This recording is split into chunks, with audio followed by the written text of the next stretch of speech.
admin page, I'm sorry, but we're doing that on their, the login, I'm sorry. Could we just look at where records was called and set, really? Oh, there, so. Well, we haven't gotten there yet. Oh, we haven't, oh, So, okay, my bad. all we're doing is we're just doing a login.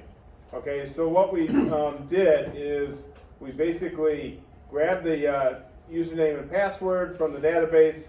Then we come down here and we're checking it to verify. So we're checking the password. Post password is password they entered. Now this is where I changed the post superglobal array to a variable of post. Okay, which I did over on the page and sent it over. So that's why it's small. It was written in small characters. And then I have record 0 password. Okay, so I got this. It's basically grabbing the first record, which is going to be the only record, and it's checking the password. And then if it's all good, if this is true, then, because password verify returns true or false, then we're going to start the session, we give access granted, and then we just return success. So in this particular case, it's just going to do everything on that page. This gets injected into the page. Otherwise, there's a problem logging in, and then there's a problem logging into those credentials. So that's the login, pretty straightforward. Now let's look at add admin, because that gets a little bit crazier. This one is select username from admin where username equals username. That's the first thing I do. Now that seems weird. Why would I do that when I'm doing add an admin? Why am I doing a select query on an admin?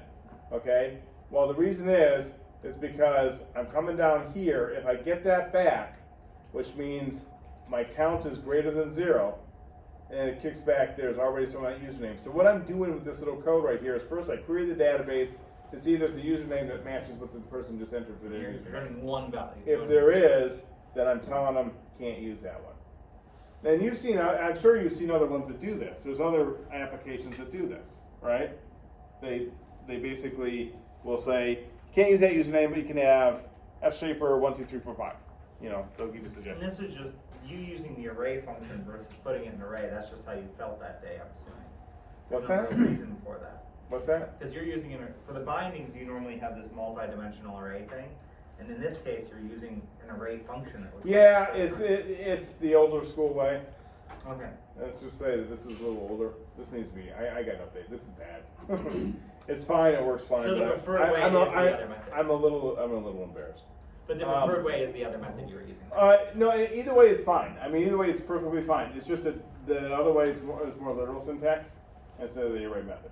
It's just that bracket. That came out in PHP 7, I think, and this might be 3.7. But this is literally just, I mean, this is nice because it says array, and then it says, oh, an array is within that array. Yep. To do that. Yep. And is that array by default an associative or a numerical? Oh, yes, it's associative right here. It's numerical here, associative here. Oh, because you put the username thing in, that's why it's automatic. Oh, no, wait a minute. No, I take that back. I'm sorry. No, I'm dead wrong. This is an index, this is an index. That's 3 indexes. These are the values. So this is 0, 1, and 2. There's no associative array.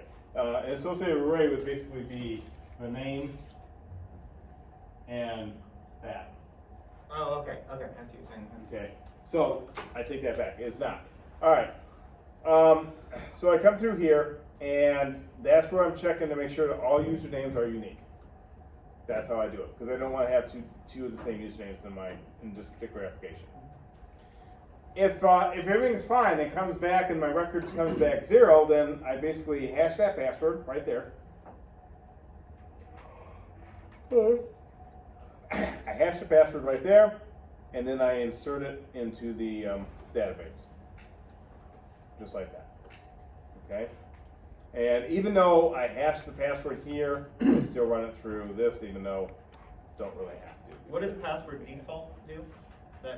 Password default, and that is explained in the book here. It's on this little table. Password default uses the BitCrypt algorithm default as of PHP 5.5. Blah blah blah. Basically, it says that it changes. Where is it? Yeah. Note that this constant is designed to change over time as numerous star algorithms are added. So default basically will always update, even though 5.5 is there, and bcrypt is just another algorithm they use. That's all it is. Okay, I cannot tell you exactly what default does to hash it. I don't know what their algorithm is at all. They kind of just. They say, well, you say blowfish somewhere, which was like. That's the password bcrypt. Okay, that's the, that's the. Uses like the a crypt. BSD Well, thing. right, right. I can tell you what algorithm they use, but I don't know what goes on in that behind the scenes. Oh, yeah. I don't know, and I don't care. You know, I don't, because this stuff works pretty good. So I'm like, I don't care. I mean, if I was really concerned about it, I could salt these hashes if I wanted to, but then good luck figuring that one out. You know, so it just makes my life harder.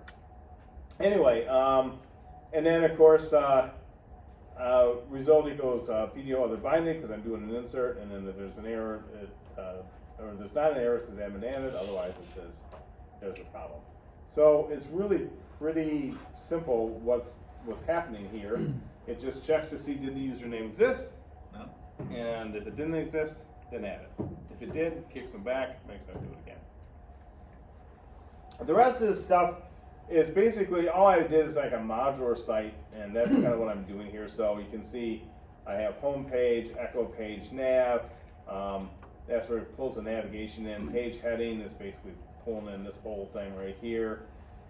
It's a modular approach, but I really want to talk about that when we talk about modular and do it here. So don't worry about that. Just try to understand this. I'll probably be rewriting this because I don't know if I really want you guys seeing the modular stuff yet. It's too confusing.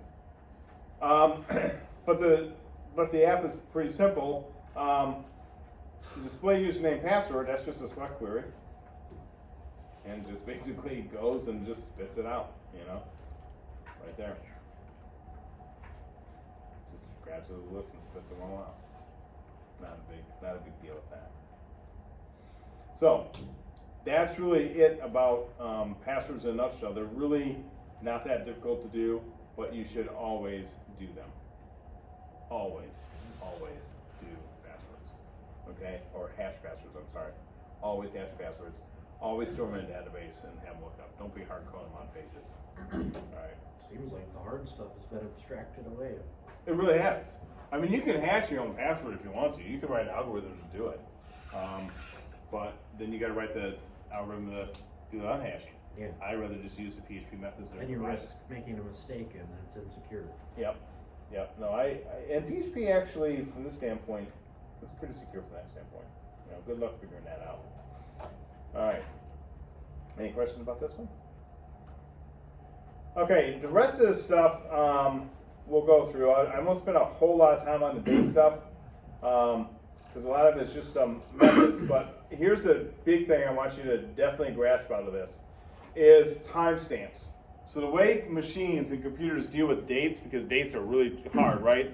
It doesn't know what September 29th, 1965 is, right? Because like how many days between now and September 29th, 1965, and if you wrote that as a date time thing, so 9/26/1965, and tried to do all this math to figure it out, plus get the leap years, that's just a lot of work. So basically what happens is, because Unix came out, I think it's the AppCon communities were in 1970, that's where they started with, basically it's how many seconds from January 1st, 1970 till now. That's what a timestamp is. And what it can do then, because it's the seconds, is that there's a lot of algorithms that are written that basically will take that timestamp and manipulate it to tell you what year it is, to tell you what month it is, to tell you, whatever, because it's counting that many seconds. And I'm telling you, when it comes to doing, I've done stuff where it's been time sensitive. I had to build a site one time. I'll try to make this quick because we're going to run out of time. But I built a site one time where what my boss wanted me to do was, it was for news articles on the main page, and it would basically take the top news articles and display them for like 2 days, and then it would shoot them down and a new one would replace it. And I had a whole back end where you could actually do news articles for 2 weeks if you wanted to, but that defeats the purpose. So if they had an emergency thing, they could actually go in there and go boom, it would automatically know to pop that up immediately, and then these others. And so there's all this time stuff involved. It was, this one might be 2 days from now, this one's 3 days from now, this one's another week. And it was really, it was a lot to get figured out, and it worked when it was done. It worked really good. But it used timestamps for everything. And all I had to do was just between, if it's a time, the current time is between this and this one's displayed. If it's after this, it goes to this one. It was really pretty simple because the math was simple. I'm just basically doing numbers out. Timestamps obviously are much bigger than what I'm showing you, but let's just pretend, okay? So we have one timestamp that's 1,000 seconds, and another one that's 2,000 seconds, and I need my little thing to show up anywhere between these two times. It's just a between statement. Just take whatever this timestamp is. If it's between here, show it up. If it's not, don't, or move it to the other area. So that's what makes it really nice. And then, of course, you get into understanding the timestamps, and you get into the time itself, and it gets into the time zone. Now, I got a little script here that I'm going to show you guys. I just did this today because I screwed around with it, and it's really kind of interesting. And it's under this test date time. This is not on my GitHub page, but is on my Russet page. So it's just this little time right here, and what I want to do first is I want to take this, I'm going to comment that out. I'm going to go to that page, which should be my examples page. So I'm just going to go back here. Let's just be real quick. So at the test, date time PHP. And right now you can see that I took away that time zone, and both of the timestamps are exactly the same. They're for a set period of time. So the 6th of January 1972 at 2:32 p.m. Is this one. Oh, it did do it slightly different. Oh, it's because it's mimicking a different server time. Okay, and this one right here is a GM Mountain Time. Okay, now if I take this, darn it, because I hope it. Okay, so if I take this and I pop in this, I think it's reset because I had them coming up with the same. But anyway, and I switch that. Oh, see, it's already used in the Detroit time, so it screwed my whole example up. Darn it! Because when I first built this, what it was doing is it was giving me both of them as basically the same time, but now it's not. So the GMT, which is, I always forget it, what it stands for. It's like 5 different. It's Greenwich Mean Time, I think. Like that. Okay. Greenwich something. Yeah, so anyway, it's Greenwich Mean Time, and basically we're like 7 hours behind that. So some systems want to use that because that's like the standard. It's like, okay, we take everything from this point, and you're either going to be a few hours before it or a few hours after I it. think we're 5 by the way. Or 5, right? It's And fine. it's over somewhere. But basically, you can go. You guys probably know more about the time zones than I do. I'm just saying. So basically, what you can do is you can either have that time or you can have your local time. Now, what I do when I write these scripts is I always run. You can see it's doing it. Except I was hoping it would go back, but it wasn't. I always run it with the Detroit time right here, which is, if you look at the script, is date default time zone set America Detroit. Okay, and so that basically says that's the time zone I want to have my script running in. That way you don't run into any weird ones. All right. So there's a couple of different ones that you can deal. You have make time, and you have GMM make time. Okay, or GM make time for Greenwich. Now, again, these pretty much do the same thing. So I just want to kind of point that out. They're just slightly different because they offset a little bit. The book is okay. I don't think it describes it as well as I wanted it to, but let's just look at make time. It's really pretty easy. You basically, it goes in this order: the hour, the minute, the second, the month, the day of the month, and the year. You pop it in like this, and it's going to spit back a timestamp, which is exactly what I just showed you, in seconds. So that's how you go from the date, to the other. There's other ways you can do it too.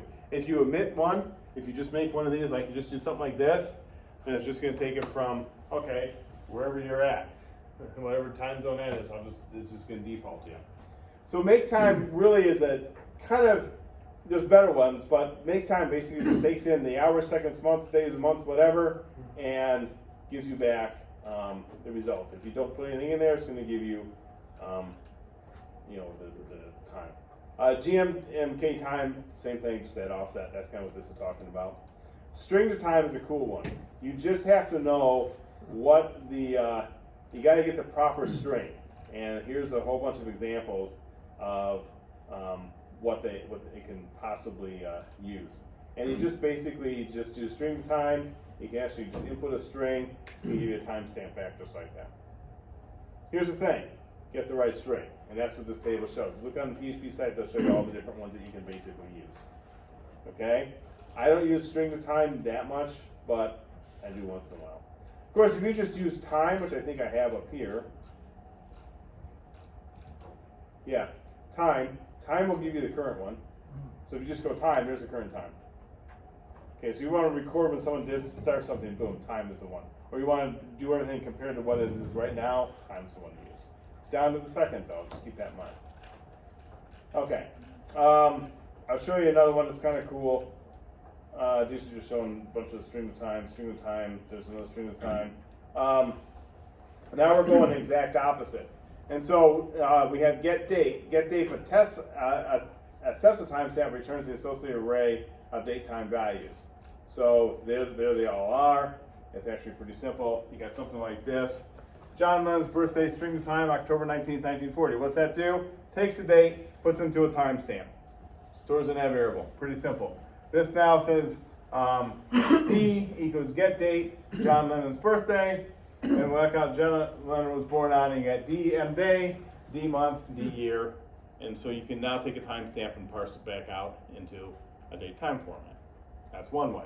There's multiple methods that do the same things. Okay, so one takes time and puts into a timestamp.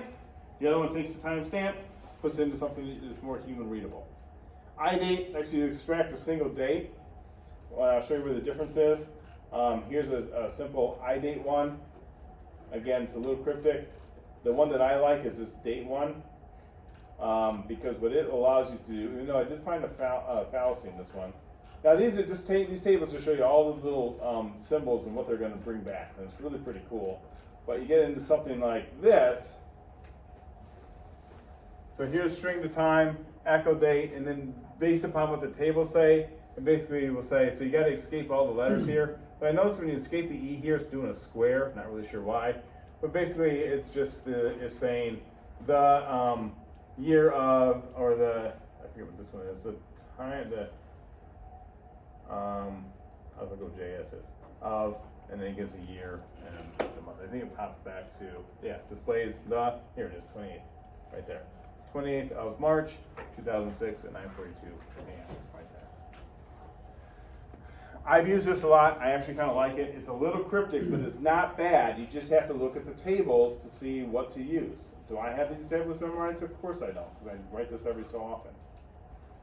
But it just takes whatever your timestamp is, okay, and that's your second argument, and your first argument is basically the string of how you want that time to be parsed out. It will read that timestamp and it will parse out whatever you want. So you can just ask for the month.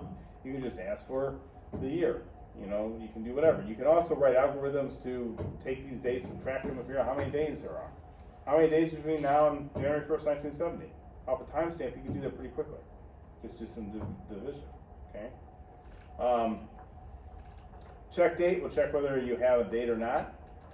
Okay, so you want to verify that someone's entered a legitimate date. There's a way to do it. You're going to see future lesson coming how we can do that through regular expressions a lot easier and a lot cooler than this, but there's one way. And then micro time basically does it in microseconds. Okay, so it gets into stuff like this instead of just seconds. I wrote a script one time that Clem Hasselbeck ripped apart for me. Thank you, Clem. But it was in PHP. Now, I don't know why I didn't use microtime. I swear when I wrote it, I couldn't find it, but it was there. But I had it to where every time someone logged in, it would do something where it would create a timestamp as like a unique identifier username form. And the problem with it was it would do it by the second. Two people could log in at the same second. Microsecond, gonna be kind of hard to have that happen. And I remember I was talking to Clem Hasselbeck. Anyone know him? He's okay. He's retired a few years ago now, and he was. I remember he was knocking it down, going, "Well, this is a microtime, so this is." Like, shut up, Clem. I mean, couldn't it still technically be the same thing if you had like millions of users? Theoretically, it'd be hard, but theoretically, you know, I can't remember what I was doing. It probably was anything that I did to begin with, but you know, anyway. So I know I'm kind of flying through this because I'm trying to kind of save on time, but really, all I want you to really understand out of this is not all these different methods. You can look those up. I just want you to understand the concept of storing time. That's what I want you to get. Don't try to write months, dates, and you can output that. But when you're storing time, a timestamp in the database, it's just an integer. Just store a timestamp. Take your dates, convert them to timestamps. I don't care what method you use. And if you don't like these, look on the PHP site. There's probably 50 more that they've written for doing different types of stuff. So that's why I'm not So getting. you prefer us to store it in epoch in the database? What's that? Epoch, which is technically the second since. Yeah. The timestamp. January. Yeah. So yeah, January 70. January 1st, 1970. Yeah. Just store that. And then you can just grab it out and we can. You can grab it out and you can do whatever you want with it. So you can take a date a user entered, and you say homework. You can take a date the user entered, you can convert it to a timestamp, store it in your database as that timestamp, even though yes you can store the dates, but this is just going to save you some pain. And you can pull it back out and display it. And you can use these Okay, yeah, that tools to makes do it. sense. What's that? That makes sense, yeah. Okay? Does everyone understand the timestamp? I want you to understand the concept of the timestamp. The methods are not really that important. You just look them up. It's not that. That's why I kind of just throw them out there. If you look up the time stuff in PHP, you'll get a bunch of them. So there's not a lot to say about this, except just make sure you got those seconds down. We good? Okay. All right. Let's look at what you're going to be cursed with for this week. Come into this one. And we'll go here. This one's actually, I don't know, I think it's an okay assignment. Maybe you guys might disagree. You're going to start noticing that a lot of these assignments are really just building upon the last one. You guys probably already noticed that. It's like, yeah, this is just like the last thing. And all Scott does is rinse and repeat. He's not original at all. We're using PDO, yay.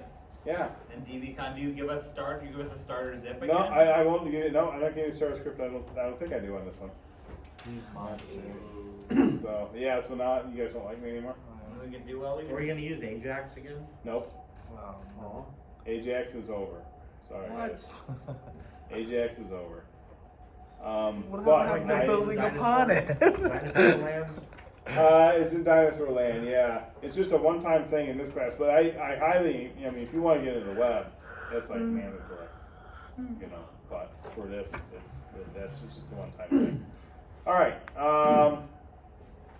So here's the instructions. I gave you a hint. All right. So date time assignment. So you're basically creating this note. You have an add note page and you have a display note page. On the add note page, user will enter a date and time in the date time selection box and will also enter some text in the note field. When your user clicks add note, the date and time will convert to a timestamp. There you go. The timestamp in the note will be added to a database table which you will already created. Okay, see specifications. If a date is not entered or no is not entered, so the message will appear. Telling you got to do that. On the display notes page, the user will select a beginning and ending date. When they click get notes, a query will be sent to the database grabbing all the dates and notes within that given date range. Oh wow. There's your timestamps. So we're doing a lot of converting. Oh, you're doing nothing. My gosh.